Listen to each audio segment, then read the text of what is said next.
Welcome to Journey to Joy Live, a podcast to promote wellness, resilience, and inspire joy. Be empowered to balance your mental, physical, financial, aspirational, and social health while providing mental health awareness and breaking down the stigma of mental illness in the Black community. I'm your host, Dr. Joy, and I'm here to help you transform life's challenges into opportunities for joy. Let's begin the journey together. Hey, Dr. Joy here, and you are watching episode 69 of Journey to Joy Live. That is Reclaiming Your Time, Strategies for Balancing Life's Demands. And speaking of time, I'm on time. I usually don't get a chance to go live right at 7 because, as you know, I have 3 boys, a 1-year-old, 3-year-old, and a 13-year-old, but they outside playing with their daddy. So woohoo, that worked out. And I don't know how the 3-year-old turned out to be outside with just his underwear on. He had on his pants when he left out, but somehow he's just running around outside with his underwear on. But anyway, he happy, everybody's happy, and I'm on time, and I get to talk to you all. So you know how life can get demanding, and we all have priorities. We all have things that we have to do and that we must do. And when you can't prioritize your life things, and when you end up procrastinating, stress gets the best of you, anxiety gets the best of you. And it's just important for us to talk about time management and how we can get the best of our time and just reclaim our time, get that time back, and be able to focus on self-care and be able to increase our joy, because that's what all this is about with the Journey to Joy Live. But before we get into that, we had an amazing time last Saturday, the Enjoyno book launch and wellness event at Studio House Atlanta. So excited about that.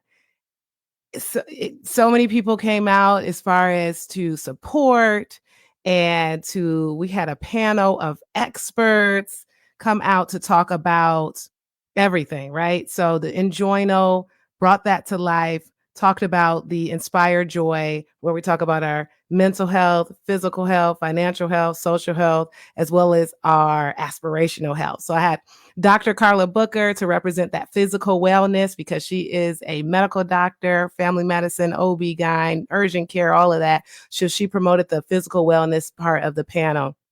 And then I had Chai T. Matias out. She is a life coach. She is a minister. She does everything. She's also a doula. And so she represented the spiritual health piece, the physical health, as well as the life coaching part. And then I had Mickey Bay. She's an emotional regulation coach, was on the panel as well. So brought in that emotional regulation piece, because no matter what, we all need emotional regulation. That can be emotional dysregulation can be seen in the way we eat and in the way we talk to people, our relationships, all kinds of things. So emotional dysregulation and being able to regulate your emotions is extremely important. And then Nikki Blakely Simmons was my financial wellness expert. She has her own business in real estate. So she helped out with giving advice about how we can prioritize our finances. Actually, everybody chipped in on that, because we all have advice on how you can promote your financial wellness. And lastly, Tori Williams of Tori Williams Events. She is coming into her life coaching phase of life, in addition to being an event producer. And she offered the life coaching advice. And you know what? It was just a beautiful space. Everyone felt comfortable and safe. There were different panelists that even talked about their own trauma and how they got through that in order to experience joy and resilience. We talked about faith and spirituality and God, and it was just such a great, powerful panel. And of course, I had the vendors there, really holistic vendors, Reiki specialists, Ann Tangy, as well as her husband, Andrew Davis, who focuses on body work and massages and energy. Josh from the Josh Effect, who focuses on talk therapy, as well as energy, holistic massages, and all those things. So it was just really great. Rodney Pierre was doing the DJ, providing that music atmosphere. And Skinny Kenny of Cafe Olay provided about 20 minutes of live performances on the guitar. Ooh, he has an amazing voice. Check out Cafe Olay. They're on Instagram at The Real Cafe Olay. And you could check them out on YouTube. Wow, wow, amazing music. So it was a wonderful event. If you missed it, hey, that's the first of many because it was my first big event having, and I'm just like, I can do this again. Why not? So at least annually, we will see how often, but you can catch me next week at Scrambled for Brunch at 1 p.m. Girlfriend Therapy. Dr. Kelly is putting that on. So, woohoo, we got through that. And we are through our Inspire Joy series already. Inspire Joy series from the episode 62 to 68. So we are out of that. Catch those episodes if you missed them. So now we are talking about reclaiming your time because time don't wait for anybody. Time just go. And it's just like just as soon as you think you have time to do something, it's just gone. And it's like some days you feel like you have more times. And then other days it's just like, where does this time go? What's going on? So we really need to focus on that because if you do procrastinate and you don't take care of your priorities and you don't take care of like the things that are less than priorities, but that you need to still get done, then it's going to create stress. Stress is going to increase your anxiety. That's going to turn into depression. That's going to turn into you being irritable with your spouse or your family or your children and at work and things like that. So let's get ahead of our time. What you gonna do? So as we get into what are these practical strategies that you need to balance your life's demands because life can be so demanding. I mean, first of all, block out the time. You have to plan for it. You can't just be like, okay, it'll get done, it'll get done, it'll get done. Because I know I'm doing a lot. And people are like, how do you do all this? Because I don't have an assistant. I do everything by myself. Um, Chief medical officer of Chris 180. I mean, of course, I have people who work under me there. But then with my private practice, I'm scheduling people, I'm taking care of the billing, I'm writing the notes, obviously, I'm seeing the patients, I'm marketing the podcast. I'm basically the producer. I am the producer producing these shows. I'm editing them, I'm posting them, I'm editing them on audio. I'm taking care of 3 kids. I go run. I am also making time out for my husband so that, that relationship continues to flourish. So I'm doing a lot. So it's kind of like, well, how do I do it? Well, priorities, priorities. What comes first? And different days offer different types of priorities. Of course, the first thing I recommend, and I don't always do this, but I definitely recommend like giving into yourself the first part of the day. That is a priority, right? I know I think to myself, I at least do a check-in every morning. I may not go straight to meditation in the morning, but I do a check-in. And that check-in is, how am I feeling? Is it okay to look at my phone right now? And if I wake up feeling anxious, I'm not gonna look at my phone because I know there's gonna be a ton of notifications, a ton of emails. And good thing for one part of my job, those email notifications are turned off. So I don't see those. But my Gmail is like right there. And it's just like all these things, right? So I'm like, okay, I do a check-in. So how am I doing? All right. I'm doing good. I'm feeling good. The day is going to go well. Do a couple of positive affirmations. And that kind of thing is, mentally can go quick. So then I give myself permission to look at my phone.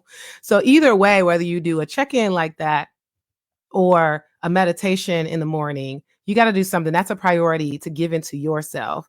But in general, blocking off time for your priorities and categorizing it. You got stuff for work that you need to do. You have stuff as a parent that you need to do. You have stuff as a spouse that you need to do, or you're a single person and you have stuff for your parent that you need to do, or your friend or something. Blocking that time off, because if you know that you've blocked that time off, you are going to do it during that time. I was the most organized when I was in medical school, and I would schedule each hour what I was going to do. Okay, I'm going to study at this hour. I'm gonna watch Netflix at this hour. Like I was legit just like, yeah, this is when I'm gonna do everything. And it worked for me. I don't do that right now. But I do. I say I don't do that right now. I actually have a lot of stuff on my calendar, actually. So I almost gonna do that right now. But it's the way to stay organized and to be able to make sure I'm getting in the priorities. And sometimes you might have urgent things you have to do. and another urgent thing that you have to do. So it's a matter of prioritizing that over the other. So, working on the podcast, for instance, that's fun for me. So I'm just like, ooh, I'm going to do this. But I have to tell myself, is this a priority? Do I need to do this right now? I kind of don't. So let me work on this training that I have to do for my other job and or let me make sure I go and make dinner because sometimes I can get away with um producing and editing and planning and content creation. I'm like, oh, I guess I should go and make dinner. That's more of a priority. My kids need to eat, and then I can do that later. So definitely blocking off time really helps you get to what you need to do. So that's obvious. 2-minute rule. Ooh, I love the 2-minute rule. So we're talking about time management. Really good time management rule is the 2-minute rule. What does that mean? If you have a task that you need to do that's only going to take 2 minutes, just get it out of the way real quick because those 2-minute things that you have to do is going to just add up. So it looks like a really long list. And for me, for instance, it's like when I see a patient and the parent says, oh, I need a school excuse. Can you fill out this form? Or I need to send an email to refer a patient to something. So usually of those three things, doing a school excuse and sending out a quick email, that's under 2 minutes, both of those. But then filling out some type of form, that's going to take a while. So I put that on my list to do later. So you have a list for later, and then you have your 2-minute list, and just get all those things. And then it feels good. There's that checkbox there because you can put the little checkbox and you check it off that you did it. So get the 2-minute things done and out of the way. I mean, what happens when you got a multiple 2-minute items that you have to do? Obviously, you make that list and you prioritize what you need to do. And if you don't do it that day, it's okay. All right. So we got that 2-minute rule. And then, setting boundaries with technology. I have a whole, I'm pretty sure I can do a whole episode on what I'm about to say. So I feel like technology has either worsened ADHD or created it or something because I know for me, I'll pick up my phone and I'm just like, okay, let me send this email. Then there's like a ton of notifications. And I'm like, oh, okay, let me look at this notification. Okay, what did they say on Facebook? Okay, I got this other email on my other email platform. Let me look at this. And then I'm like, oh, wait, what was I about to do? Why did I pick up my phone? Oh, wait. Oh, yeah, I was gonna send that email, and then I done forgot. I'm doing all these things. So setting boundaries with technology is very important. I know I found that putting on the do not disturb setting has really been helpful for me. Some people don't get anxious when they see a bunch of notifications at the top of their phone. I do. I need to clear them out right away. So that's a part of me getting distracted and looking at my notifications so I can get rid of them. My husband's notifications be like all at the top. I'm like, you don't want to clear those out. Why aren't you clearing those out? He's like, I don't care. That helps him remember the things he's got to do. I guess his notifications at the top of his screen is his task list. Me, I got to clear them out. So anyhow, do not disturb helps those notifications not be there. But then when I turn off do not disturb, the notifications come back. So it's not like I'm making it so I can never see the notifications. They'll be there. So then that has lessened my anxiety as well when it comes to the notifications. But we got to set boundaries. We got to put down our phones. I know I can be on my phone a lot and I have to tell myself, okay, put it down, don't look. And after a certain time, I'm just not looking at my phone. I'm focused on TV or focused on time with my husband. So you have to set aside time for things that don't involve technology because that can really get in the way of your time management. Sometimes technology can be helpful, and I'm going to get back to that too. So number 4, batching similar tasks together obviously can be helpful. So, I mean, if you have errands to run that involve being outside of the house, you want to batch that together because if you got to go mail something and then you also got to go to Target and you also have to go pick up the kids, why are you going to do that in different times of the day when you can really put that together? So literally planning your day and thinking ahead and being intentional about your tasks and the things that you have to do in the given day is definitely helpful and will reduce stress. And that less stress will allow you to be less anxious and be able to have room for joy. You see, it all goes back to joy. So it's very important. So a lot of these things it can be pretty obvious, but are you doing it? And if you are doing it, what's not working for you and what is something new that you're learning right now. Number 5, delegate and outsource when possible. Yes. I think that to an extent, I'm pretty good at delegating. In my Chris 180 job, I'm pretty good at delegating. I'm just like, okay, that's not for me. Hey, can you do this? Hey, can you do this? Hey, can you do that? It's difficult to delegate when it's just you. So, given that I'm the only person that runs my small business, it's difficult to delegate. But I do have people that help out a lot. So, for instance, the beautiful Enjoyno, my brother-in-law, Marvin Young, helped out a lot.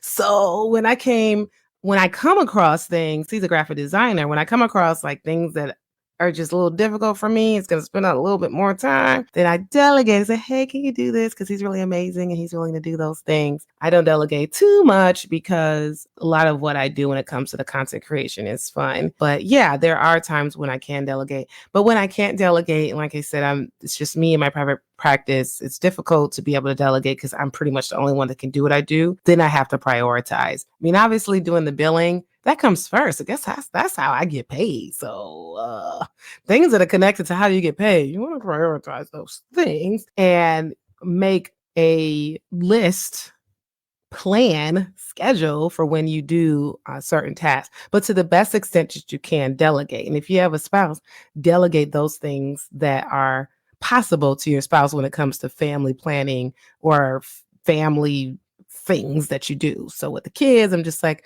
oh, can you go to the market? And he loves going to the market. And I I don't really like going to the market. I'll do it. It's kind of like a chore for me to go to the market. He seems to love it. And even if he doesn't love it, he just does it with ease. So thank you, Juan. I delegate that to you, and he delegates things to me. So, hey, whatever helps. So getting into number 6, morning and evening rituals. So that's pretty much what I already mentioned about making sure you're pouring into yourself in the morning and making sure you have things that you do in the evening that help with your joy and help with your self-care, and just planning it out what you do, because when it comes to your time and making sure you're meeting life's demands. I mean, how are you going to meet life's demands if you haven't taken care of yourself? How are you going to have resilience and to be able to get through challenges if you haven't poured into yourself? One of the speakers last week at the wellness event said that her cup has to pour over. Her cup has to be running over before she's caring for other people. So she makes sure her cup is full before she even cares for somebody. So if you have an empty cup and you're trying to take care of people, no, no, no, no, no. Wait and fill your cup and then you can take care of people. So number 7, learn to say no. Just say no. And for me, I like saying yes, and I like giving, and I like doing things for people, and I like serving. So it's a little bit difficult for me to say no, especially when I know that the task may not take long to do. So for instance, somebody had recently asked me to write them a letter of recommendation. So I did say okay. I said, when do you need it by? And they said, oh, I need it by tomorrow. And so this is where a no comes in, or maybe it's like modifying your answer. So it was no longer a complete yes. It was, tomorrow is too soon. And I educated them and I says, typically when you ask someone to write a letter, you give them 2 weeks. And so they were therefore educated and they said, oh, my apologies. And I said, I will get it to you within 2 weeks. So maybe it's not a no, but maybe it's you vouching for yourself, that empowerment piece, and being able to provide more information of, yes, I can do this, but I can't do it urgently. And I had another situation where someone asked me to do things. I love helping students. I love helping college students. I love giving back. I love being a role model. But someone had reached out for a project that they had for college and needed me to answer questions because I was a mental health professional. So I was like, "Ooh, I'd love to help." When did they need it? Tomorrow. And I was like, I'm not sure I could do that because, I was really busy. I was out of town. I looked at the questions, about, I don't know how many questions. It was about 18 questions. It was a lot of questions. So then that turned into a no, because I knew that I would be taking away from the things that I needed to do in order to do that. I felt bad. I really wanted to help, but at the end of the day, it is okay to say no. Learn to say no so that you're not adding more and more demands that you just really don't have to do. They are not a part of your priorities. So, why are you adding more to your list when you don't have to do those things? Learn to say no. And it is okay because saying no helps with your mental health and your stress. We're not talking about selfishness. We're talking about self-care, and self-care is not selfish, okay? So number 8, so you can automate things, simplify repetitive tasks. Oh, like auto payments, right? Let's see, we have a comment here. Oh, thank you, Stephanie. I had to learn to say no and don't feel guilty about it. Exactly. Learn to say no and don't feel guilty. End of story. So at the end of the day, how you feel is more important. What you're able to do and you continue to have energy to do those things is more important. Thank you. Yes. So as we get into number 8, automation. I know I need to most of my bills are on auto pay because that's another task that you add in. If you don't automate your bills, then it's like, "Oh, I gotta pay that." And then what happens if you don't pay it? Then it's a late fee. When it's a late fee, whether you have it or not, that's gonna stress you out because then you're like, "Oh my goodness, it's a late fee. What the heck? I could have avoided that." So automating things just as simple as that to promote your financial wellness is important. So what are some tasks that you can automate that are just doing what it needs to do on its own? And it's something that's repetitive, something that's simple, and it can just be done on its own and you don't have to worry about it. So consider what are those things, and paying bills is the most common example of that. But what are some things that you can put on automatic so that you won't have to worry about it? Maybe you check in on it from time to time, but you really don't have to worry about it if it's just doing its thing on its own.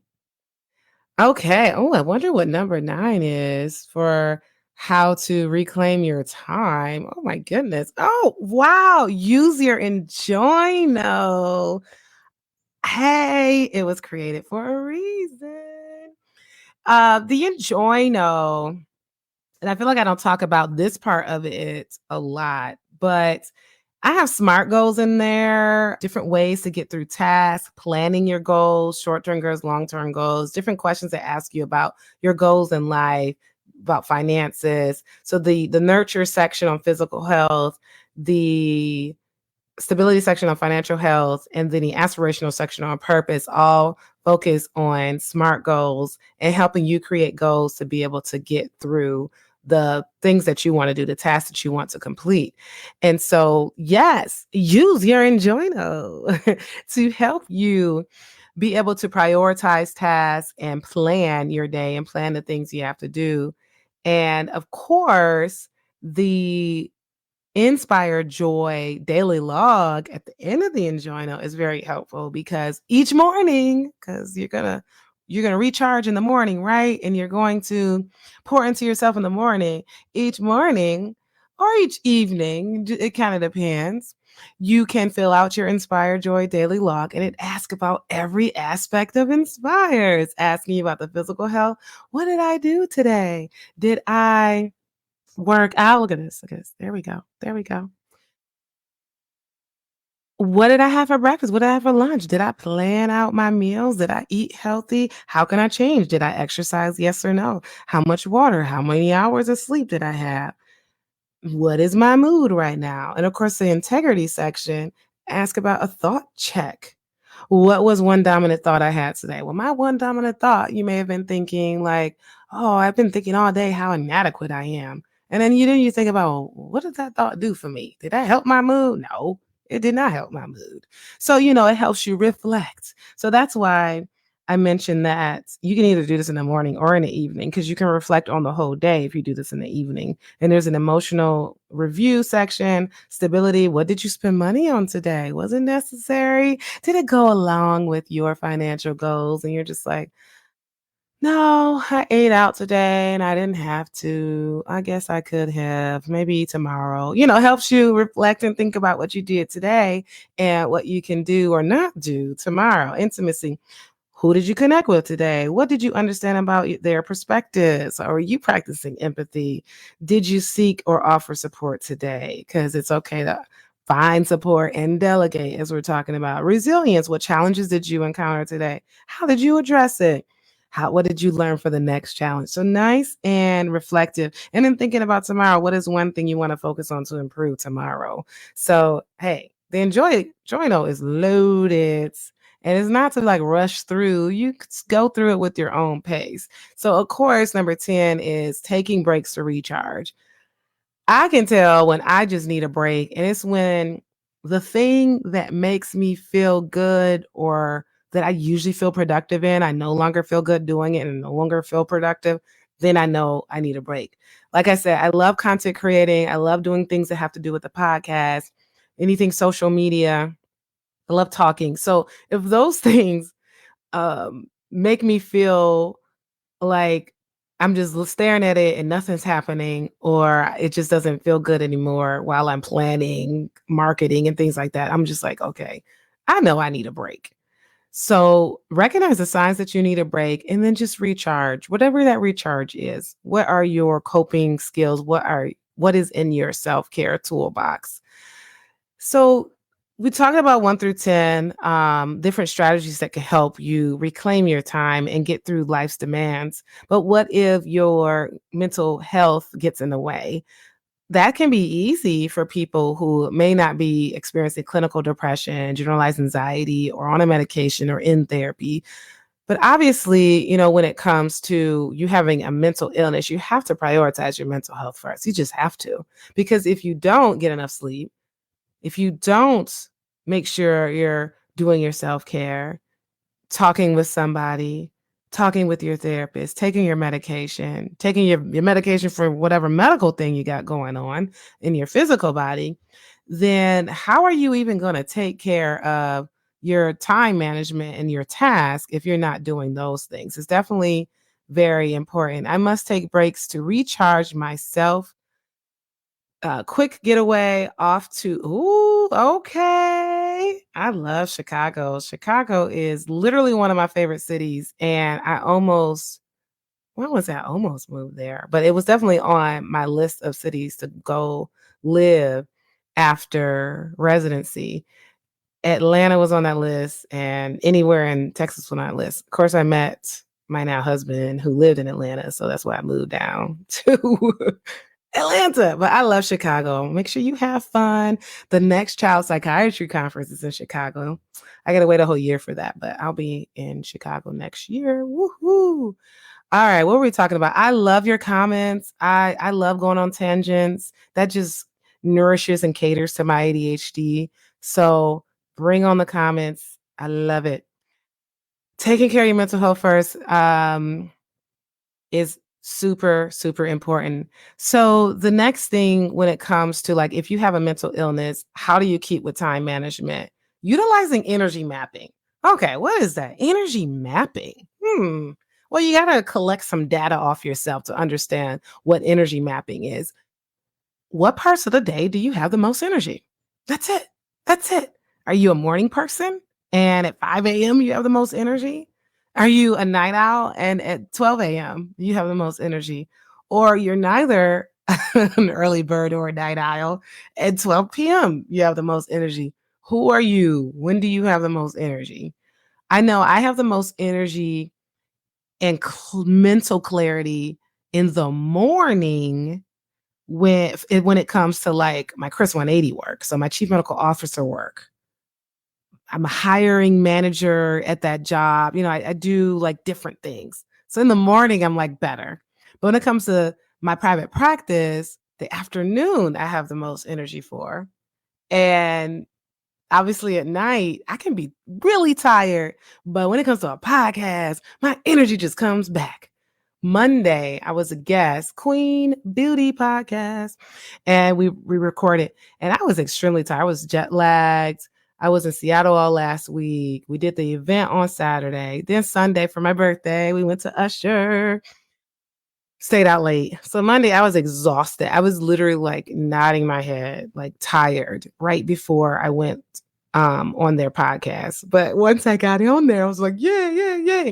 Because that's when I have the most energy for that. And also I could be nodding and tired right before I work out and right before I get on the treadmill in the evening at like 9:30 p.m. But once I get on there and I hear the music, it's great. So first of all, you have to energy map which part of the day you have the most energy. And then second of all, which part of the day do you have the most energy for what? So it works out that I have the most energy to do like certain things in certain part of the day. And it kind of doesn't conflict with each other.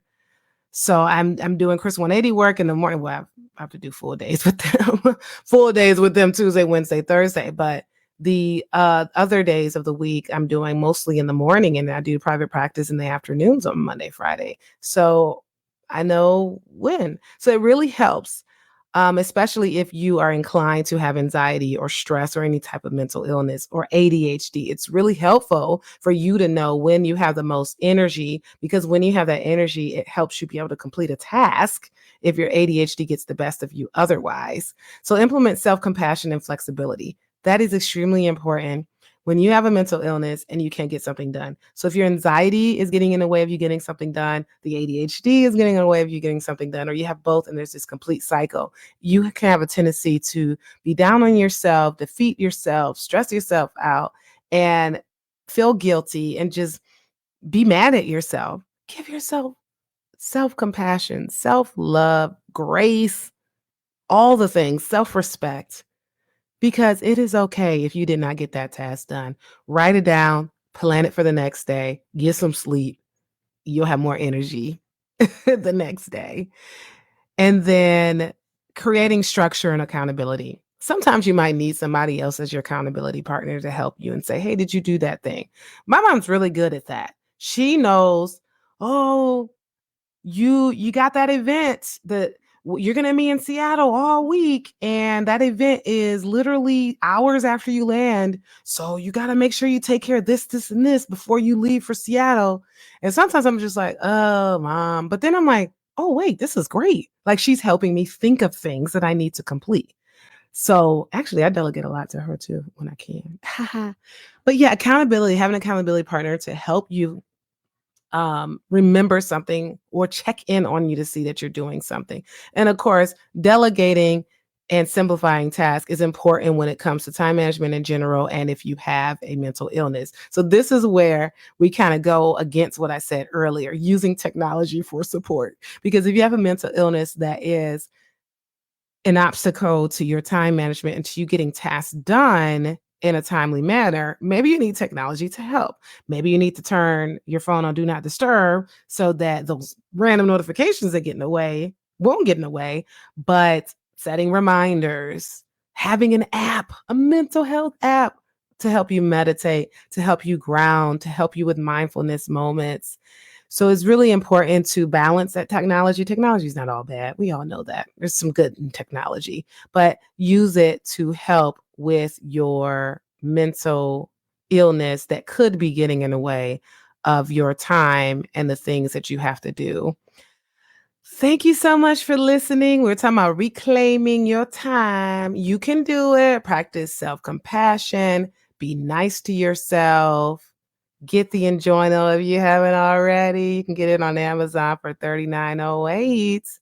Thank you so much for listening, and I will see you next week. This has been an Enjoy Life production. If you're in a crisis, don't hesitate. Call, text, or chat 988 for immediate support. Please note, this podcast is for informational purposes only and is not a substitute for professional treatment. If you're looking for therapy or medication management through Enjoy Life, visit www.drenjoylife.com to request a consultation. I accept Aetna for Georgia residents, and out-of-pocket services are available for others. I'm licensed in Georgia, Florida, Michigan, Tennessee, Maryland, Wisconsin, New Hampshire, Illinois, Virginia, and Minnesota. Be sure to grab your copy of the Enjoyno on Amazon for $39.08 to help you on your wellness journey. And remember, Journey to Joy Live is every Thursday at 7 p.m. Thank you for joining me. And until next time, may you continue to transform challenges into joy.